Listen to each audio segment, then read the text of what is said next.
Polio Boy. On hot summer days, we take turns sitting in Grandmom's large laundry wash tub filled with cold water to cool off.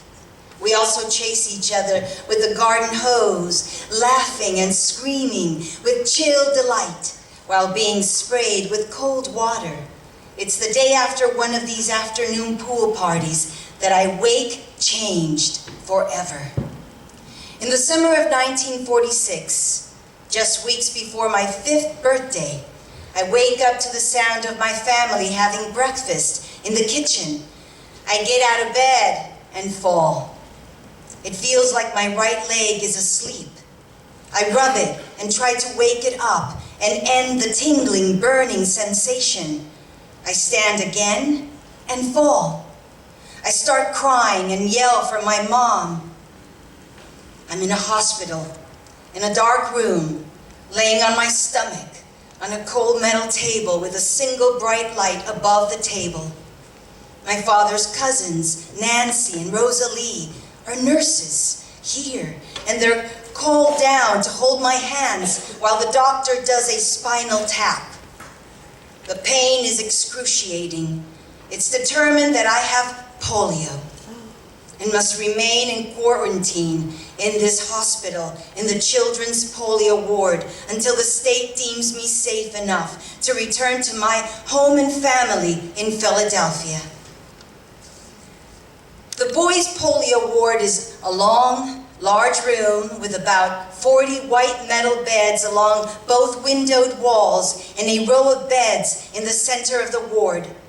Alone and without any family for the first time, I am terrified, cry a lot, and want my mother to take me home.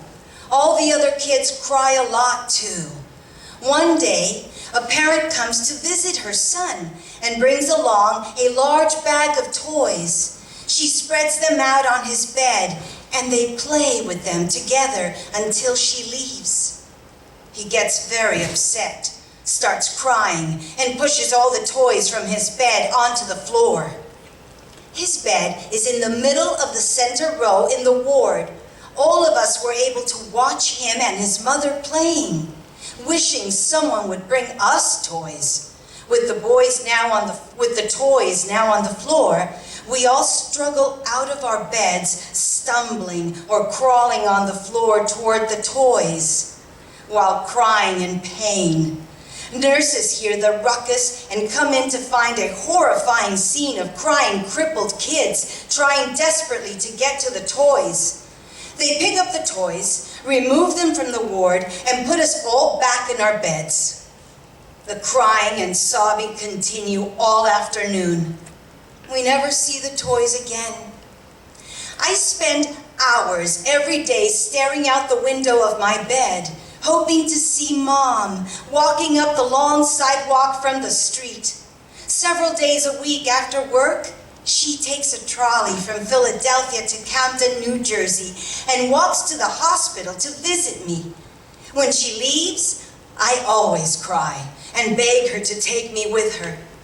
After 3 months, I am released and allowed to return home to Kamek Street for Thanksgiving with my family. No one knows what causes polio or the epidemic that sweeps across the nation every summer. There is no known treatment or cure. I return to the hospital in Camden once a week for electric shock treatments to my right leg. They are painful and frightening, but it's the only treatment for polio. Over several years, I gradually regained the ability to walk, have a slight limp, and eventually live an almost normal life without many residual effects from polio. I'm very lucky. It won't be until 1955 that a vaccine is available that ends the annual epidemic, virtually eliminating polio in the United States and eventually most of the world. My first public appearance is in the Philadelphia Inquirer. This is Phil in the paper. Chickens. Grandmom gives me a quarter, and I ride my bike a mile down Warwick Road to Mrs. Tamashek's house to buy a chicken. Mrs. Tamashek ties the feet of the live chicken together and stuffs it in the basket of my bike after collecting the quarter. When I return, I give the chicken to Grandmom. She grabs it by the neck and pinwheels it till the neck snaps, slits its throat with a kitchen knife, then hangs it upside down on a garden pole until it bleeds out. We douse it in boiling water to soften up the feathers for plucking. Chicken feathers soaked in boiling water give off an unforgettable, sickening stench, outdone only by the smell of singeing the remaining feather stubs over the stove. Grandmom guts it, saving the heart and some other innards for making soup later. She never roasts or fries chicken, but boils it with the skin still on, and we're expected to eat it. It's smelly and slimy. Whenever I see chicken being served anywhere, I have boiled chicken flashbacks.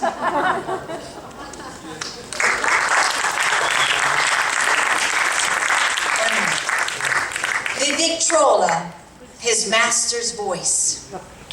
A large, old, hand-cranked Victrola sits in our living room, a relic of the 20s from my grandparents' house on Mifflin Street. There are shelves on the lower half of the Victrola that hold record albums of old 78s of Sicilian folk music, Sicilian comedy, and Italian favorites. You can adjust the volume on the Victrola by opening or closing 2 doors covering the speaker horn. The needle is replaced after every record. When you lift the lid to play records, there is a decal of a dog that appears to be listening to a large speaker horn with the words above it, RCA Victor, his master's voice. I love cranking up the old machine, putting in a needle, playing a record, and waiting for Grandma to show up and start singing. She always tells the story that when she was 8 years old, the pastor of the cathedral in Caccamo, Sicily, where she lived, asked her to sing solo and a cappella at church services. She still has a beautiful voice and sings along loud and strong to the records I play. I become familiar with and love the music and songs of Sicily because of Grandma's beautiful voice, even though I don't understand a word. We have a series of comedy records, all featuring a Sicilian character named Donofrio. His misadventures with Americanized Sicilians express the frustration felt by newly arrived Sicilians. Donofrio learns English very badly from a fellow immigrant. Donofrio learns to drive very badly from a fellow immigrant, etc.